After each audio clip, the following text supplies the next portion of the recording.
Shalom, everybody, and welcome back to Parsha Insights based on Rebbe Nachman's Likutey Moharan. In particular, we are doing Likutey Moharan lesson 24, which again is an amazing lesson.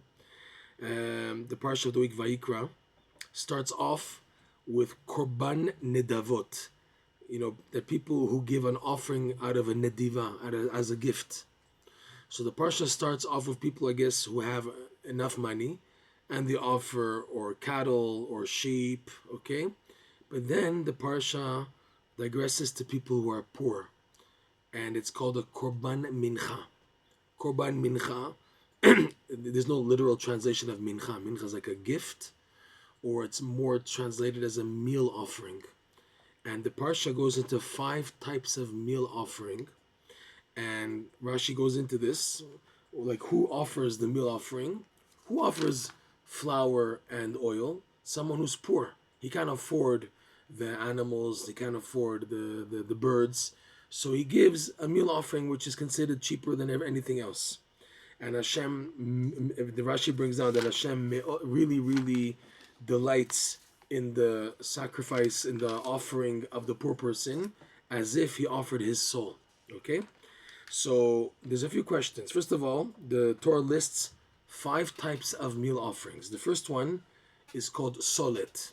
Solet means that the Kohen, he takes part of the flour before oil is mixed into it. He does what's called the kmitza, which is these 3 fingers here, and he puts that on, it's taken off, okay? And then the rest is mixed and eaten, whatever, but it's taken before the oil is added. The regular solet mincha, or just by if a poor person says I take upon myself as a neder nedava to give a korban mincha, so automatically it's like it's sent to, and as a pilot light it goes right to the korban solet, which means flour without the oil mixed.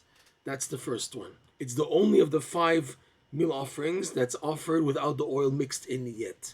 Second one is called chalot. Okay, other ones. The third one is called rekikim.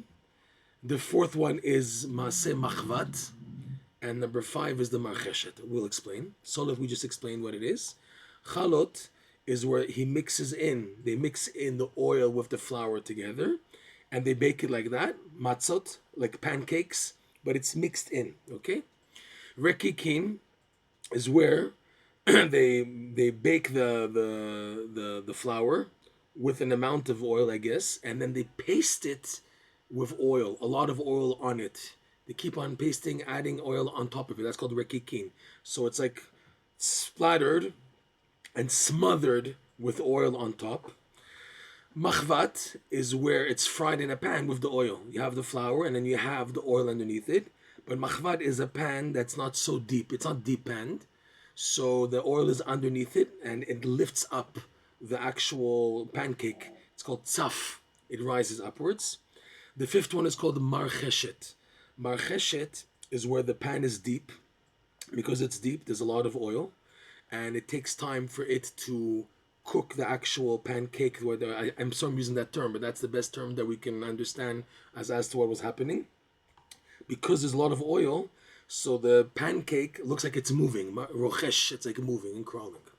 So these are the 5 types of meal offerings offered by a person who's poor. So there's a few questions. Number 1, if he's poor, so why are you offering an offering? If you don't have money, so why do you go out of your way to give a nedava? If you're poor, save your money for Shabbat, for tuition, for other expenses. If you don't have any money, why are you giving a nedava? That's a big question. So the answer is that a person may be poor, but the Torah is showing that even poor people can be in a good attitude and in a good place and still connect to Hashem despite their poverty. They're not weighed down. You have people, for example, they say, I have no money now, leave me alone, don't ask me for a donation, don't ask me for tzedakah, take me off your list, whatever. That's one attitude. The other people say, I don't have, but it's not like Hashem abandoned me totally. It's not like I don't have anything, so I'll give even from the little bit I have. I also want to give from that. Those type of people are showing that they're handling their poverty in a positive way, and they're happy and they're sameach And because they're happy and they feel that Hashem hasn't abandoned them, even though it's tight and difficult, so they're able to pull out something to give, which is phenomenal. So the Torah is hinting here of the 5 types. You notice by the poor person, all of a sudden the Torah says there's 5 types of sacrifices. Whereas a person who has money can offer a cattle or a sheep, and that's it. There's like 2 types of sheep, 5 types of sheep. Bring the sheep like with a mohawk, or bring the cattle, with like little ponytails attached to the back of his ears, whatever. No, there's 1 type of cattle, male or female, and you have a sheep and a goat, and that's it. But by the meal offering, by the poor person, there's like 5 options. What are these 5 options that a poor person brings? And we're talking about a poor person who goes out of his way to still give a nedava, even though he's poor, which shows it reflects something amazing. What? That he's joyous. So with that in mind, Rav Nosson, based on Rebbe Nachman's teachings, he brings what we call the fabulous 5. 5 major advices culled from Rebbe Nachman's teachings on how to be besimcha no matter what the situation. And there are 5, obviously there's 5 ways of being happy dependent on the situation, but these 5 incorporate all scenarios so that you can use any of the 5 depending on the severity of the situation. So let's start in the order that they appear in the Torah. Solet. Solet is where the Kohen already takes from the flour before the shemen is mixed in. The oil, Rav Nosson explains, the shemen, especially olive oil, connotes happiness. Like the verse reads from Proverbs, shemen uktoret yesamach lev. The oil of the menorah, which is olive oil, and ktoret, the incense, they bring joy to the heart. So the idea of shemen is the idea of simcha. Okay? So now, the type of korban offered by a poor person, which is called korban solet, the oil is not mixed in yet, only afterwards. It's offered without the oil. What type of simcha does that correspond to? So Rav Nosson explains beautifully in his discourse, Likutey Moharan, the laws of giving thanks, Birkat Hoda'ah, in the section Orach Chaim, discourse number 6. He says that when a person is really low and he can't find anything to be happy about, he can be happy about the future.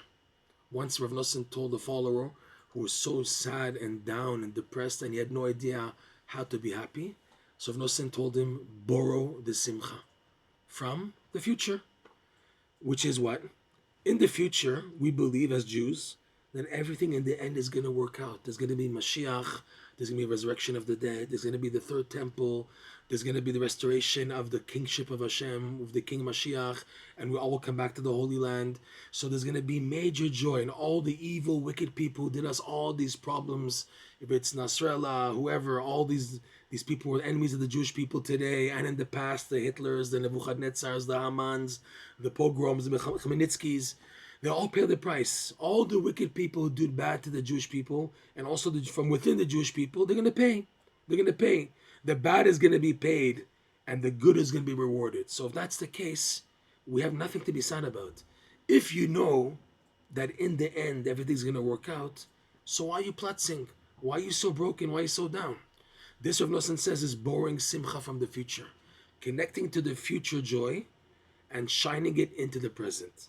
This can apply to someone who's fallen so low, he can't find any way how to bring simcha to himself. He's fallen so low, he can't find jokes to tell himself, he can't put on music, he can't find his good points, he can't give thanks, which are the other 4 ways which we're going to explain soon. So this person is extreme in his low situation, in his tight situation. So the only simcha he can bring to him is of the future. That's the idea of the solet offering, where it's without the oil. I have nothing to be happy about in the present. My joy is in the future. So the offering of the Kohen is taken from the flour alone, without the oil, to show that this is my situation. It's dry like the flour, no joy mixed in, but my joy is coming from the future, which is the oil which is added afterwards. After the Kohen does the kmitza, then the oil is mixed in and it's offered. Fine, that's the korban solet. That's the first type of joy that a poor person can manage to connect to. And when he doesn't specify what type of korban mincha he's bringing, so automatically the default is that it goes to being a korban solet, mincha solet. Number 2 is the chalot. Chalot, we said, is where the oil is mixed with the flour together and baked. It's called challah, okay? The idea of the joy, the oil mixed in with the flour, is that a person is happy with finding his good points. The oil is mixed in. He's happy about what's within. Inside the flour, with the flour, is the oil, was the joy. He finds his good points and he's able to be happy with that. That's the korban by a poor person who can find his good points. So he offers the representation of a korban chalot. Rekikim is a person in himself, he's not happy, but he's faking the happiness, which Rebbe Nachman says is the advice of telling jokes. Mili deshtuta. When you can't find ways to be happy, so act silly. Tell jokes, okay? Even though it's like, it's a fake joke, come on. Still, it counts. It counts to bring eventually real joy. So like the rekikim, where the flour is underneath and it's pasted, smothered with oil. It's not inside the flour, it's covered with it, it's pasted. There's minimal oil, but not, the main thing is that the rekikim are pasted and smothered with the oil. So to a person, he's really not in a good place, he's not happy, but he's in joke mode and telling jokes and hearing jokes and acting silly in order to bring upon real simcha. So it's like the rekikim, which are smothering the flour. So eventually it'll seep in, it'll melt into, go into, become merged with the actual flour. So to the person is in a mile dishtuta mode, in a joking mode. That's the third type of meal offering, rekikim. Machvat, where the oil's in the pan underneath the flour, and because it's a thin pan, so the oil burns faster, okay, and it lifts up. It's called tzaf. It lifts up the flour because the oil is burning already, and it's doing the job, heating up the flour, so it's lifting it up. This corresponds to people, poor people, who feel so poverty-stricken. And again, another point, it's not just a person who's physically poor. The representation here is someone who's spiritually poor. He feels so empty about himself. So this korban offered by someone who's poor, whether it's, we're talking about this, and on the spiritual message, is someone who's spiritually poor. Halachic dimension, it's a person who's physically poor, who can also be broken and sad. Because that's the real poverty. When a person is sad, that shows that he's poor. Because like Pirkei Avot says, Ezu ashir hasameach bechalko. Who's a wealthy person? Somebody who's happy. The poor person, to get out of his poverty, he's bringing these sacrifices in order to get out of the poverty and to become wealthy. What's wealthy? That he's happy with his portion. By the poor person offering a nedava, in a sense, this is how he gets out of his poverty. Because he's able to show that even though I'm poor, I'm still able to give something, and I'm happy about it. I'm expressing my happiness. That's how I'm able to give. So this is what shifts a person from being poverty-stricken to being wealthy, Bezrat Hashem. So machvat again, which we said is the oil is burning fast and lifting up the meal offering in the thin pan. It's tzaf. It's the idea of giving thanks to Hashem. There's one thing that I have good points and I see them, value them. There's another thing that you're appreciative of Hashem doing everything and you're just full of thanksgiving. So the idea of the flour, the meal offering being pushed upwards is the elevated feeling a person has when saying thank you to Hashem. When a person sees clear miracles and kindnesses from Hashem, it's normal for a person to have a feeling of hoda'ah, thanksgiving, and thanksgiving really pushes a person upwards towards Hashem. That's why he's saying thanks. Thank you, Hashem. I feel so amazing from the kindness that they're saying. Even if things are tight in my life, but I'm able to see these miracles popping up and appreciate them and to give thanks to Hashem. That's the idea of the machvat.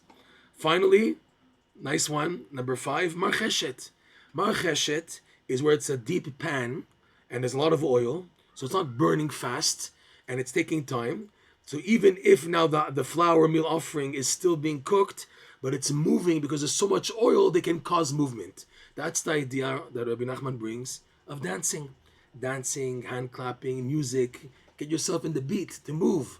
The movement actually activates joy. That's why it's very healthy to dance. Rav Nosson told one of his followers, I'll give you a way how to get into Gan Eden. Dance every day. And as people know, it's a Breslov custom in the Breslov shuls, Breslov minyanim all over the world.